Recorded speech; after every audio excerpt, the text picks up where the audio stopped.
Charging our battery, and now we are full of energy. We are the robots. We are the robots. We are the robots. We are the robots.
ഡാ, നിന്നോട് പലതവണ പറഞ്ഞിട്ടില്ലടാ ഈ വൃത്തികേട് ചെയ്യരുതെന്ന്. എന്ത്?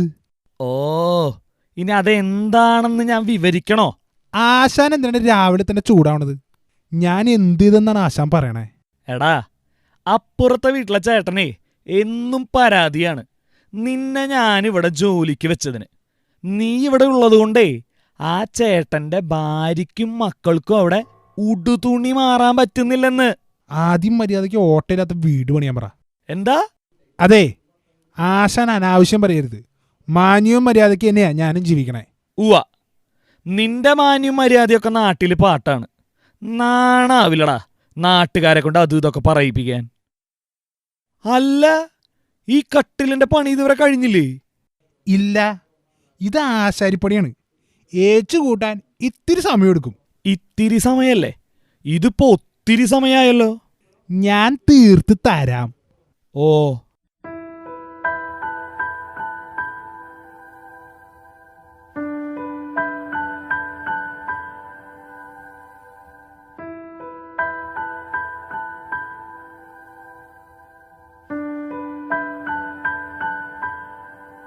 പിന്നെ എനിക്കിന്ന് ഇത്തിരി നേരത്തെ പോണം. നേരം വൈകിയാ വരുന്നേ. ഇനി നേരത്തെ പോകണമെന്നും കൂടി പറഞ്ഞ? ഇന്നിത്തിരി അത്യാവശ്യമുള്ളതുകൊണ്ടാ. എന്താണാവോ ഇത്ര വലിയ അത്യാവശ്യം? പീലാത്തോസിന്റെ കൊട്ടാരത്തിൽ പോണം. പീലാത്തോസിന്റെ കൊട്ടാരത്തിലോ? എന്താ ഒരു പുണ്യം! എനിക്കെന്താ പീലാത്തോസിന്റെ കൊട്ടാരത്തിൽ പോയിക്കൂടെ? ഓ, പീലാത്തോസ് നിന്റെ അമ്മായിയുടെ മകനാണെന്ന് ഞാൻ മറന്നു. ദേ ആശാനെ, ഊതല്ലേ. ഇന്നെനിക്കൊരു സാക്ഷി പറയാനുണ്ട്. സാക്ഷി പറയാനോ? കള്ളസാക്ഷി എന്ന് പറയടാ. ആർക്കെതിരെയാണാവോ? ആരായാലെന്താ, പണം കിട്ടിയാ പോരെ? മത്തിയാസേ, ഇനിയെങ്കിലും ഇതൊക്കെ ഒന്ന് നിർത്താറായില്ലേ? നിർത്താനോ? എനിക്ക് സമ്പാദിക്കണം. കൈ നിറയെ പണം വേണം. പണം? എടാ, പണത്തിനേക്കാൾ വലുത് മറ്റു പലതുമാണെന്ന് നീ മറക്കരുത്. അതൊന്നും എനിക്കറിയില്ല. ഈ ലോകത്ത് വലിയവനാകാൻ പണം വേണം. കയ്യിൽ പണമുണ്ടോ എനിക്ക് തരാൻ? എങ്കിലല്ല ഈ നിമിഷം ഞാൻ ഉപേക്ഷിക്കും. എങ്കിലെനിക്ക് പോയേ തീരൂ.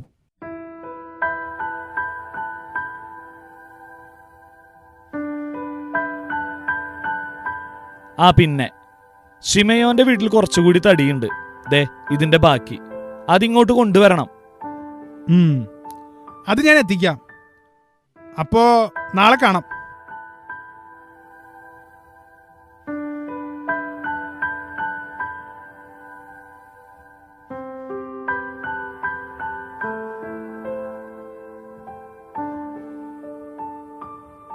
തിരക്കാണോ അന്ത്രയോസേ? അല്ല, ഇതാര്? ലൊങ്കിനോസോ?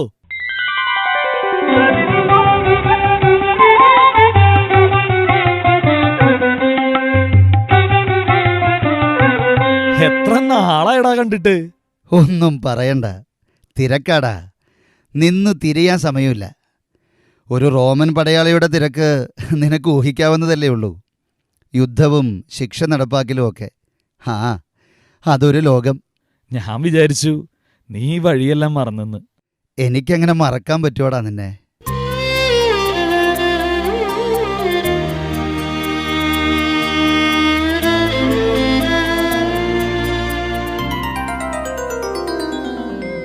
നടന്ന വഴികളൊന്നും മറക്കുന്നവനല്ല ലൊങ്കിനോസ്. പണ്ട് യുദ്ധത്തിൽ പരിക്കേറ്റ് കിടന്നപ്പോൾ തിരിഞ്ഞു നോക്കാൻ ആരും ഉണ്ടായില്ല.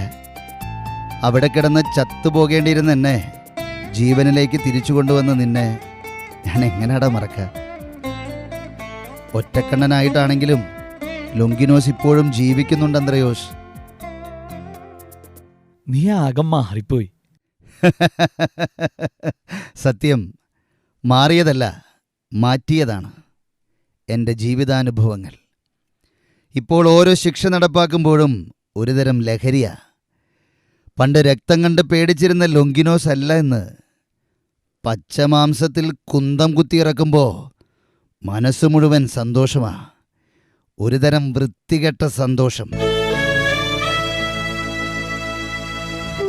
നിനക്കിത് എന്തു പറ്റി? നീ ഇങ്ങനെയൊന്നും ആയിരുന്നില്ലല്ലോ. ആയിരുന്നില്ല, എന്നാൽ ഇന്നിങ്ങനെയാണ്. മനസ്സിൽ വിശുദ്ധിയും നിഷ്കളങ്കതയും സൂക്ഷിക്കുന്ന ഒരാൾക്ക് ഒരു പടയാളിയാകാൻ കഴിയില്ല അന്ത്രയോസ്. ഒരിക്കലും ആരെയും കൊല്ലാനും കഴിയില്ല. എൻ്റെ മനസ്സിൽ നിന്നും ആ നിഷ്കളങ്കതയും വിശുദ്ധിയുമൊക്കെ എന്നേ നഷ്ടപ്പെട്ടു. ലൊങ്കിനോസ്,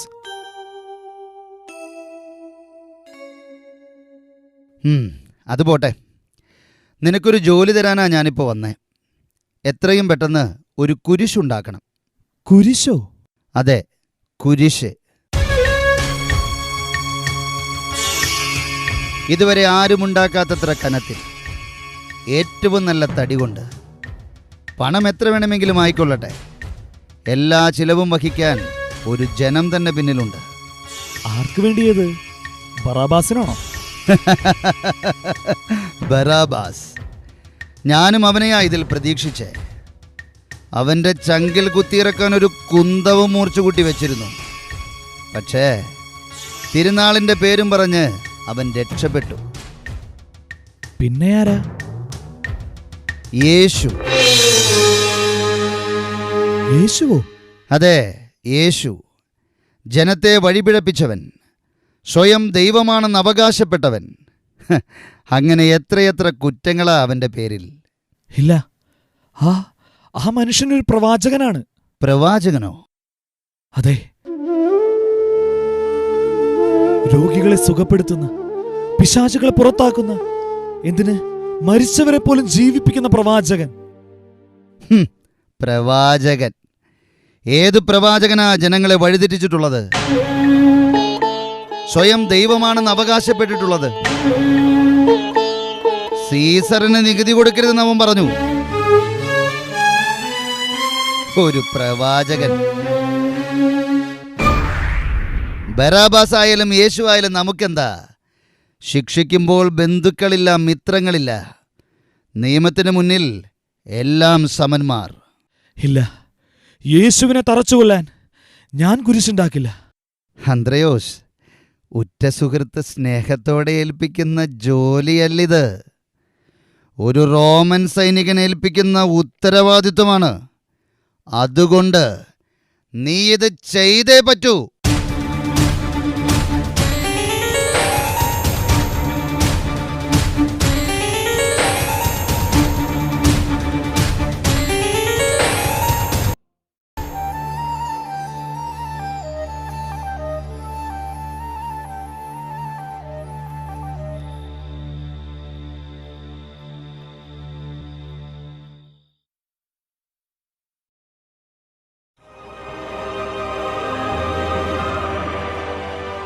പിതാവേ,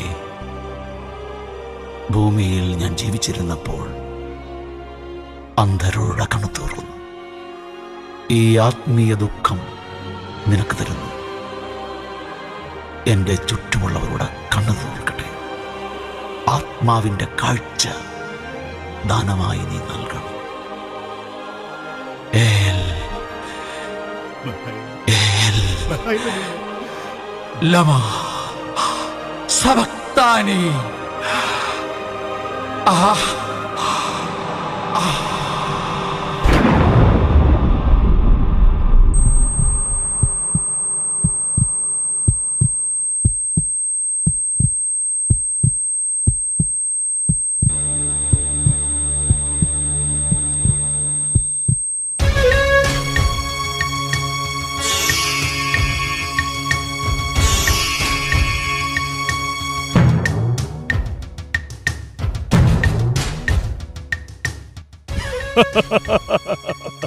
കിടക്കുന്നത് കണ്ടോ?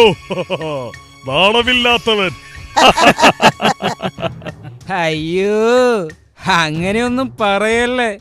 രാജാവാണ്, രാജാവ്. നീ ദേവാലയം നശിപ്പിച്ചിട്ട് 3 ദിവസം കൊണ്ട് അത് വീണ്ടും പണിയുന്നവനല്ലേ? കാണിക്ക് നിന്റെ കഴിവ്. ആ കുരിശിൽ നിന്നും താഴേക്ക് ഇറങ്ങി വാ. അയ്യോ പാവം.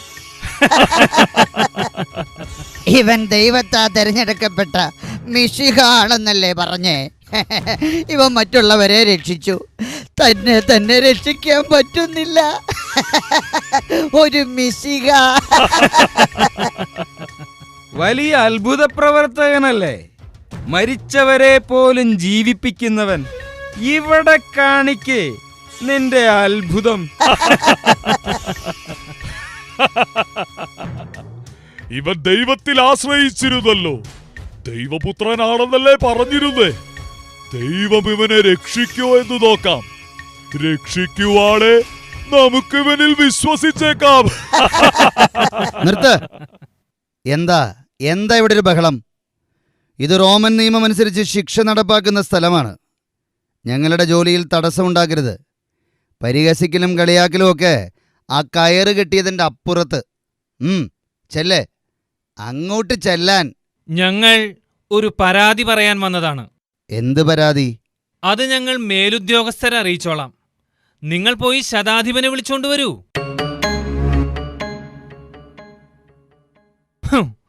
അങ്ങനെ വിട്ടാൽ പറ്റില്ലല്ലോ. ഒരു റോമൻ സൈനികൻ നമ്മുടെ ദേഹത്ത് കയറേണ്ട കാര്യമില്ല. നമ്മളെ ഭരിക്കാൻ നമുക്ക് നമ്മുടേതായിട്ടുള്ള നിയമങ്ങളുണ്ട്. എന്തു ശരി, നമ്മുടെ യഹൂദ നിയമങ്ങൾ മാത്രം ആശ്രയിച്ചിരുന്നെങ്കിലേ ഇവനിങ്ങനെ കുരിശി കിടക്കില്ലായിരുന്നു. റോമൻ നിയമത്തിന്റെ ബലം കൊണ്ടാ ഇവൻ ക്രൂശിക്കപ്പെട്ടത്. ഒന്നും രണ്ടും അല്ല, പറയുന്നത്ര വെള്ളി നാണയങ്ങളാ കള്ളസാക്ഷി പറഞ്ഞവർക്ക് എണ്ണിക്കൊടുത്തേ. ഒറ്റിത്തരാൻ വേണ്ടിയിട്ടേ ഇവന്റെ തന്നെ ശിഷ്യന് കൊടുക്കേണ്ടി വന്നു 30 വെള്ളിക്കാശ്.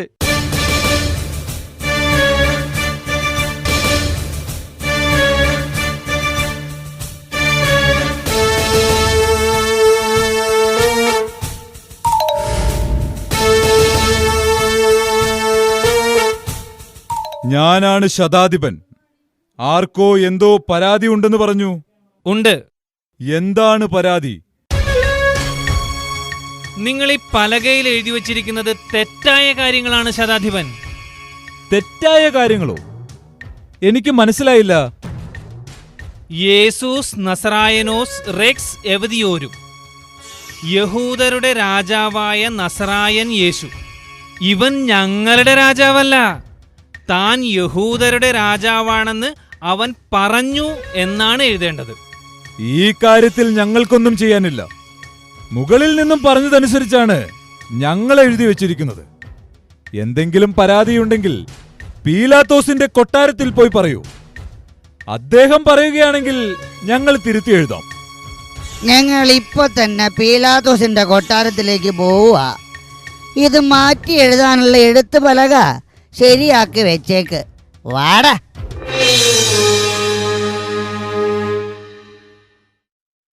പോയോ നാശങ്ങള്?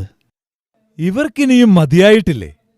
കള്ളക്കുറ്റം ചുമത്തിയും കള്ളസാക്ഷ്യം പറയിപ്പിച്ചും ഒരു സാധു മനുഷ്യനെ കൊന്ന് കുരിശിൽ കയറ്റിയിട്ടും തീർന്നിട്ടില്ല അവരുടെ ദേഷ്യം. അല്ലെങ്കിലും സമൂഹത്തിൽ സത്യം വിളിച്ചു പറയുന്നവന്റെ ഗതി എന്നും ഇതുതന്നെയാ. നിന്റെ നിലപാടാ ശരി. കയ്യിൽ കിട്ടുന്ന കുറ്റവാളികളുടെ ചരിത്രം പരിശോധിക്കാതെ ശിക്ഷ നടപ്പാക്കുക. കള്ളക്കുറ്റം ചുമത്തപ്പെട്ട ഇതുപോലുള്ള ചില കുറ്റവാളികളുടെ ചരിത്രം പരിശോധിച്ചാൽ ശിക്ഷ നടപ്പാക്കാൻ ചിലപ്പോൾ കൈവിറയ്ക്കും. എന്തോ ഒരു കാര്യം കൂടി ചെയ്യാൻ ബാക്കിയുണ്ടെന്ന് പറഞ്ഞല്ലോ. നാളെ സാബത്ത് ദിവസമാണത്രേ. സാബത്തിൽ ശരീരങ്ങൾ കുരിശിൽ കിടക്കാൻ പാടില്ല. അതുകൊണ്ട് ശിക്ഷിക്കപ്പെട്ടവരുടെ കാലുകൾ തകർത്ത് ശരീരങ്ങൾ കുരിശിൽ നിന്നും താഴെ ഇറക്കാൻ പീലാത്തോസിന്റെ ഉത്തരവുണ്ട്. ആ 2 കള്ളന്മാരുടെ കാലുകൾ തകർക്കണം. അപ്പോ ഇവന്റെയോ? ഇവൻ പണ്ടേ മരിച്ചു കഴിഞ്ഞതല്ലേ. അത് ഉറപ്പുവരുത്തണ്ടേ? മനസ്സിലായില്ല. സാധാരണ കുരിശിലേറ്റപ്പെട്ടവർ മരിച്ചുവെന്ന് ഉറപ്പുവരുത്തുന്നത് പോലെ കുന്തം കൊണ്ടവന്റെ പാർശ്വത്തിൽ കുത്തണം. ലൊങ്കിനോസ്, ഇത്രയൊക്കെ ചോര കണ്ടിട്ടും നിനക്ക് മതിയായില്ലേ? ഇല്ല ശതാധിപൻ, രക്തത്തിന്റെ മണമിങ്ങനെ ശ്വസിക്കുമ്പോ ഒരു തരം സുഖമാണ്, സന്തോഷമാണ്, ലഹരിയാണ്. ഇന്നാ നിനക്കിഷ്ടമുള്ളത് ചെയ്യ്.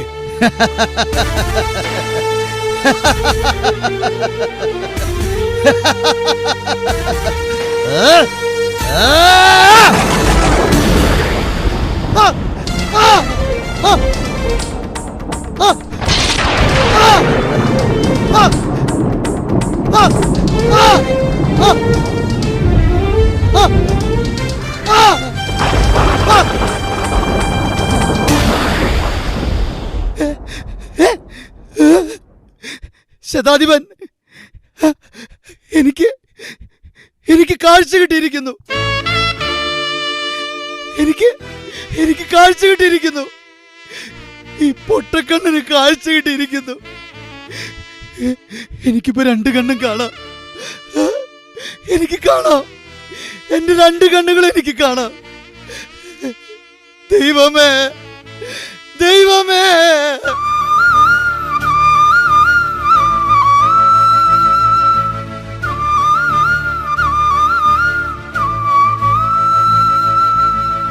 ഞാൻ പറഞ്ഞില്ലേ ലൊങ്കിനോസ്, ഈ മനുഷ്യൻ യഥാർത്ഥത്തിൽ നീതിമാനായിരുന്നു.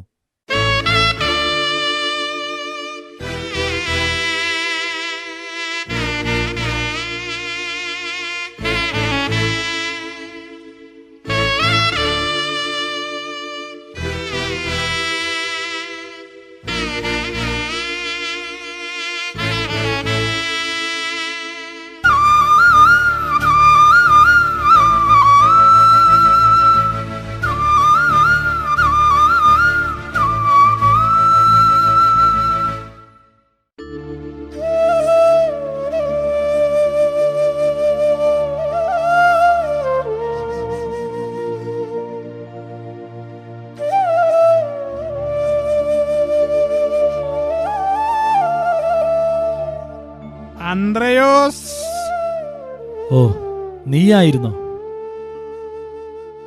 ഇതെവിടെയുണ്ട്? അവിടെ വെച്ചേക്ക്.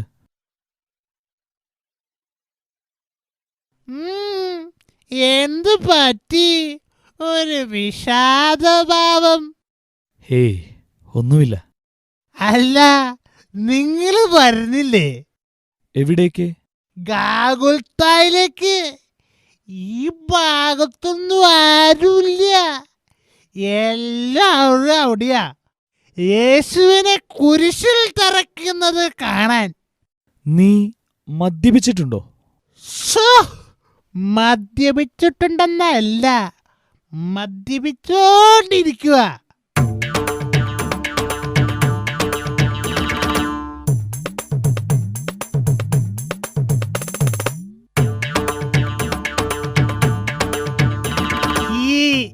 യേശുവിനെതിരെ സാക്ഷി പറഞ്ഞപ്പോഴേ, അല്ല, ഈ കള്ളസാക്ഷി പറഞ്ഞപ്പോഴേ അവര് കുറച്ച് വെള്ളിക്കാശ് തന്നു. കുറ്റം പറയാൻ പാടില്ലല്ലോ, മാന്യന്മാരാട്ടോ. ചോദിച്ചത് മുഴുവൻ ഒരു കിഴിയിലാക്കി മുട്ട് തന്നു. അതിന്ന് കുറച്ചെടുത്ത് മദ്യം വാങ്ങി. ജീവിതം ആസ്വദിക്കാനുള്ളതല്ലേ അന്ത്രയോസേ? ആസ്വദിക്ക്, നന്നായി ആസ്വദിക്ക്. അതെന്താ അന്ത്രയോസേ ഒരു മൊന വെച്ചുള്ള സംസാരം? ഞാൻ ഗാഗുൽത്തായിലേക്ക് പോവാ. യേശു ഇങ്ങനെ കുരിശിൽ മരിച്ചു കിടക്കുന്നത് കാണാൻ ഒരാഗ്രഹം.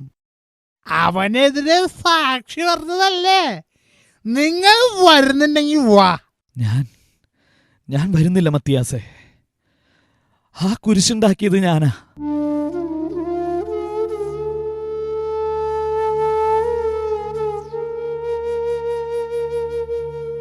പാരമ്പര്യമായി ലഭിച്ച തച്ചമ്പണി ചെയ്ത് ആദ്യമായ കൈ വിറയ്ക്കുന്നേ.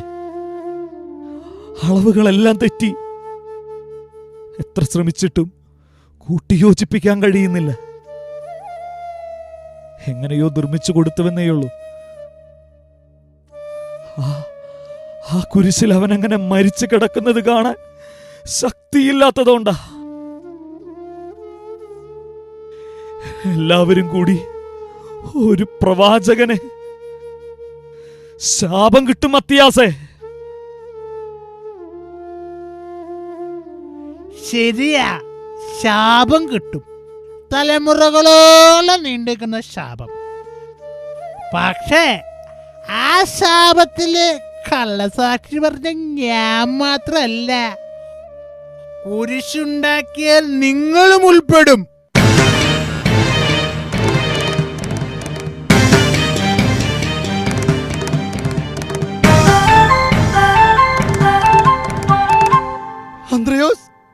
അന്ത്രയോസ്, എനിക്ക് എനിക്ക് കാഴ്ച തിരിച്ചു കിട്ടി അന്ത്രയോസ്.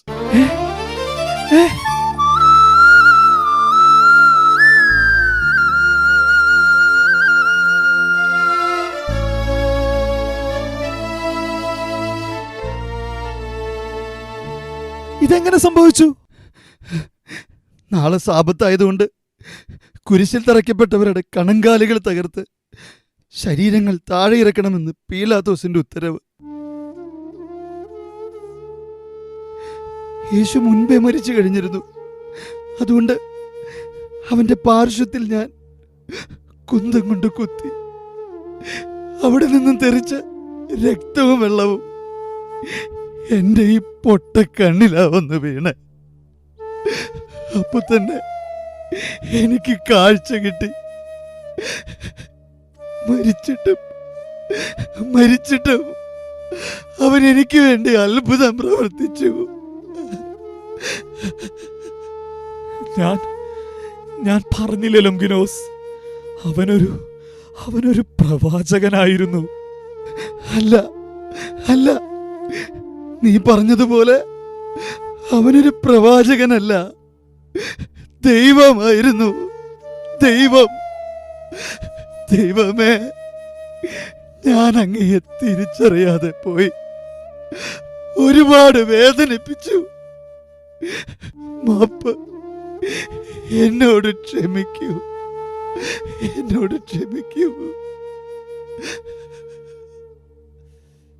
സാരമില്ല ലോങ്കിനോസ്, ഇസ്രായേൽ ജനത്തിന്റെ കൊടും ക്രൂരതകൾക്ക് മാപ്പ് കൊടുത്തവൻ ആ ദൈവം നമ്മളോട് ക്ഷമിക്കാതിരിക്കില്ല.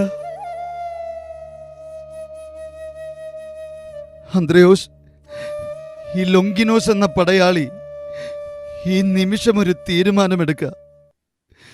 റോമാ സാമ്രാജ്യത്തിന്റെ വെറും ഒരു പടയാളിയല്ല ഞാനിനി. ദൈവത്തിന് വേണ്ടി പോരാടുന്ന ദൈവത്തിന്റെ പടയാളി.